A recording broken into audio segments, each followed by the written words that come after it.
Hello दोस्तों, मैं गायत्री आप सभी का अपने यूट्यूब चैनल में स्वागत करती हूँ। दोस्तों, कल की वीडियो में जो बताया गया है उसके आगे का वीडियो अब है। जो रामचरितमानस है इसको 7 खंडों में विभाजित किया गया था। जो पहला था उसमें बाल कांड था, दूसरा अयोध्या कांड था, तीसरा हरिय कांड था, वहीं चौथा किष्किंधा कांड था, वहीं पांचवा सुंदर कांड, छठा लंका कांड, सातवां उत्तर कांड था। जिसमें से बालकांड में वहाँ गुरु वंदना, खलवादन, मानस निर्माण की तिथि, शिव पार्वती विवाह आदि बताया गया है। वहीं अयोध्या कांड में तापस प्रकरण, चित्रकूट प्रसंग, राम का वनगमन आदि बताया गया है। वहीं आर्य कांड में दोस्तों पंचवटी निवास, सबरी को नवधा, भक्ति का उपदेश, सीता हरण आदि बताया गया है। वहीं किष्किंधा कांड जो है उसमें वर्षा एवं शरद ऋतु का वर्णन किया गया है। सुग्रीव राम संवाद है। वहीं जामवंत का हनुमान जी को बल याद दिलाना, ये सब किष्किंधा कांड में बताया गया। वहीं जो सुंदर कांड है उसमें हनुमान जी का सीता जी से मिलना, लंका दहन, समुद्र का कोप आदि बताया गया। वहीं जो लंका कांड है उसमें पुल का निर्माण, सीता जी की अग्नि परीक्षा, रावण वध, अमृत वर्षा, ये सब बताया गया है। वहीं उत्तराखंड जो है उत्तरकांड, उसमें राम राज्य का वर्णन, ज्ञानदीप प्रसंग, कलयुग का वर्णन है, लवकुश प्रसंग आदि बताया गया है। वहीं मानस के 7 कांडों को तुलसी जी ने मानसरोवर की 7 पीढ़ियाँ बताया। जो मानस के 7 कांड दिया गया, रामचरितमानस का 7 कांड है, उसको मानसरोवर के 7 सीढ़ियाँ माना जाता है। वहीं गियर्सन है ने भक्ति आंदोलन का उदय ईसाई धर्म के प्रभाव से माना है। मानस में जो 4 घाट माने जाते हैं उसमें ज्ञान घाट, कर्म घाट, उपासना घाट, परम्परित घाट, ये सब माना जाता है 4 घाट। अयोध्या को मानस का हृदय माना जाता है। अयोध्या कांड दोस्तों उसको रामचरित का मानस का हृदय माना जाता है। वहीं उत्तरकांड को ज्ञानदीप कांड कहा जाता है। जो उत्तरकांड है उसको ज्ञानदीप कांड कहा जाता है। वहीं मानस में श्रेष्ठ रस कौन सा है? जो मानस रामचरितमानस का सबसे श्रेष्ठ, सबसे अच्छा जो रस बताया गया है उसमें शांत रस है।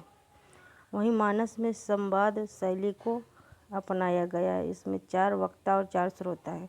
मतलब मानस जो रामचरितमानस है इनमें संवाद शैली जो है उसमें 4 वक्ता यानी 4 बोलने वाले और 4 श्रोता यानी कि 4 सुनने वाले हैं। उसमें जैसे पहला है भगवान शिव प्रथम वक्ता है। जो भगवान शिव हैं उनको प्रथम वक्ता की श्रेणी में रखा गया है। प्रथम वक्ता मतलब प्रथम बोलने वाला, पहला बोलने वाला। उसमें श्रोता कौन है? वक्ता में शिव भगवान हो गए, श्रोता में माता पार्वती हो गई, माता पार्वती हो गई। वहीं याज्ञवल्क हैं, जो याज्ञवल्क जी हैं ये हैं वक्ता में, भारद्वाज ऋषि जो हैं श्रोता में हैं। वही काक भुसुंडी जो हैं ये वक्ता हैं, और गरुण जी ये दोनों पक्षी योनि के हैं, पक्षी योनि के हैं। ये कौन है? ये श्रोता हैं। वहीं गोस्वामी तुलसीदास जी हैं, ये भक्तगण हैं। गोस्वामी तुलसी जी हैं, ये भक्तगण हैं। वहीं जो तुलसीदास ने रामचरितमानस को सर्वप्रथम अपने मित्र रसखान को सुनाया था। जो तुलसीदास जी हैं जो लिखे थे सबसे पहले इसको रसखान को सुनाए थे, जो उनके दोस्त थे। वहीं तुलसीदास जो है का रामचरितमानस जायसी के महाकाव्य से प्रभावित है। जो तुलसीदास जी का रामचरितमानस है वो जायसी के महाकाव्य से प्रभावित है। वही रामचरितमानस पर सर्वाधिक प्रभाव अध्यात्म रामायण संस्कृत का है, और जो अध्यात्म की रामायण है वो संस्कृत भाषा में लिखी गई है। वही मानस में कलयुग का वर्णन किस कांड में? उत्तरकांड में। जो मानस रामचरितमानस उसमें कलयुग का वर्णन किया गया है वो उत्तरकांड में है। वहीं आचार्य रामचंद्र शुक्ल जी हैं, जो आचार्य रामचंद्र शुक्ल जी हैं, जो आचार्य रामचंद्र शुक्ल है ना के अनुसार मानस को हृदय को स्पर्श करने का वाले स्थल है। जो आचार्य राम शुक्ल जी हैं वो मानस में हृदय को स्पर्श करने वाले स्थल है। जैसे जनक वाटिका में राम और सीता का एक दूसरे को देखना। जो जनक वाटिका है उसमें राम सीता जब एक दूसरे को देखते हैं, जैसे जब राम भगवान फूल तोड़ने जाते हैं तब की बात बताई गई है। वही राम सीता और लक्ष्मण का वनगमन। जो राम सीता हैं वो लक्ष्मण और ये सब जो वन में गए थे उसके बारे में बताया गया इसमें। भारत की आत्मग्लानि है। वन मार्ग में ग्रामीणों का सीताराम और लक्ष्मण के प्रति सहानुभूति की भावना। जो राम लखन सीता हनुमान जी ये सब वन जा रहे थे तो उस समय जो रास्ते में मिल रहे थे वो भगवान के प्रति सहानुभूति जो व्यक्त करते वो सब। युद्ध में लक्ष्मण को शक्ति लगने पर राम का वियोग।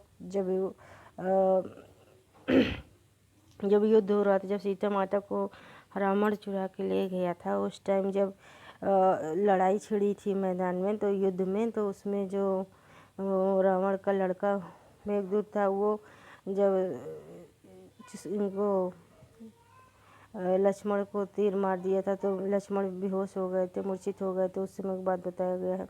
वही चित्रकूट प्रसंग है, जो चित्रकूट में सब कुछ था वो था।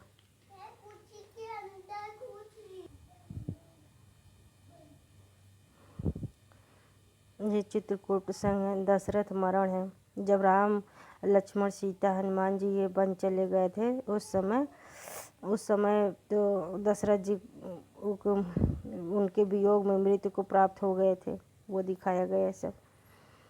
वहीं गोद लिए हुलसी फिरे तुलसी सो सुत हो। रहीमदास के तुलसी जी के बारे में ये कह रहे हैं। वहीं तुलसी मुगल काल के सबसे महान व्यक्ति थे। जो तुलसीदास जी हैं वो मुगल काल यानी मुस्लिम शासक जब था, जब अकबर बाबर और ये सब का समय था, उस समय की बात बताया गया है। उसमें जो सबसे महान थे वो तुलसीदास जी थे, जो कि इतिहासकार स्मिथ हैं, ये इन्होंने कहा है। बुद्ध देव के बाद भारतवर्ष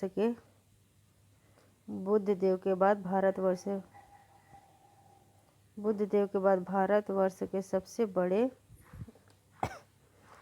लोकनायक तुलसीदास थे। ये कौन कहा है? जॉर्ज गियर्सन जी ने कहा है। वहीं तुलसी काल के वाल्मीकि थे। ये नाभादास भक्तमाल में कहा है। कविता करके तुलसी न लसे, कविता लसी पा तुलानी की कला, यह हरिऔध जी की है। वहीं तुलसीदास जी को रूपकों का बादशाह किसने कहा? बच्चन सिंह ने कहा है। तुलसीदास जी हैं, उनको रूपकों का बादशाह बच्चन सिंह ने कहा है। रामविलास शर्मा है। जो रामविलास शर्मा है ना, तुलसी को जाति कवि कहा है। वही अमृतलाल नागर ने तुलसी जी को मानस का हंस कहा है। जो अमृतलाल नागर हैं तुलसी जी को मानस का हंस कहा है। वही तुलसी के बचपन का नाम राम भूला था।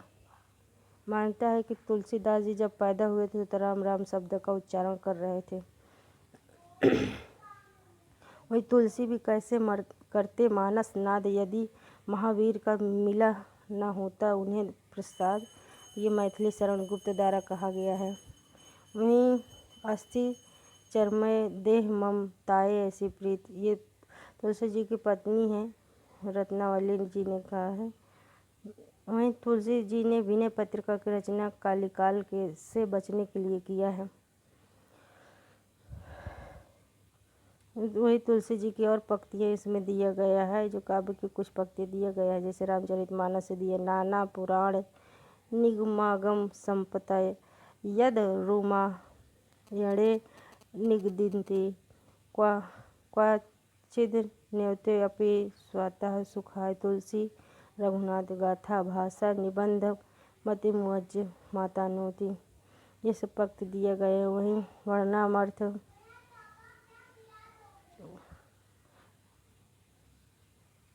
संधाना रसाना छंद समापि मंगलानाम च कर्तारौ वंदे वाणी विनायको।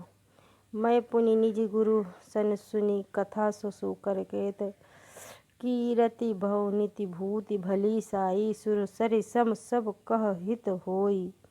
ये गई है। ये और ढेर सारी दोस्तों पंक्ति सब दिया गया है। इसमें दोहावली से भी कुछ पंक्ति जैसे दिया गया है।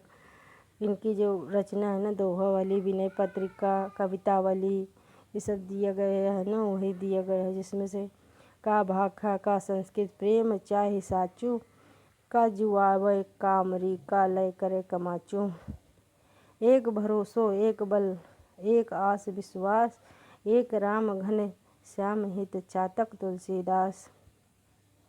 वैसाखी सबदि दोहरा कही कहनी उपखान भगत निरूपही भगत कलि निंदहि वेद पुराण, ये सब कहा गया है उसमें। ये विनय पत्रिका में भी कहा गया है ये केशव कही न जाय का कहिए, माधव मोह समान जग माही, सब विधिहीन मलिन दीन अतिलीन विषय को नाही, जाके प्रिय नाराम बदेही तजिए ताहि कोटि बैरी सम, यद्यपि परम स्नेही। ये मीराबाई के एक पत्र में लिखा गया है। अबलौ न सानी अबना न सही हो, ये भी एक पंक्ति है।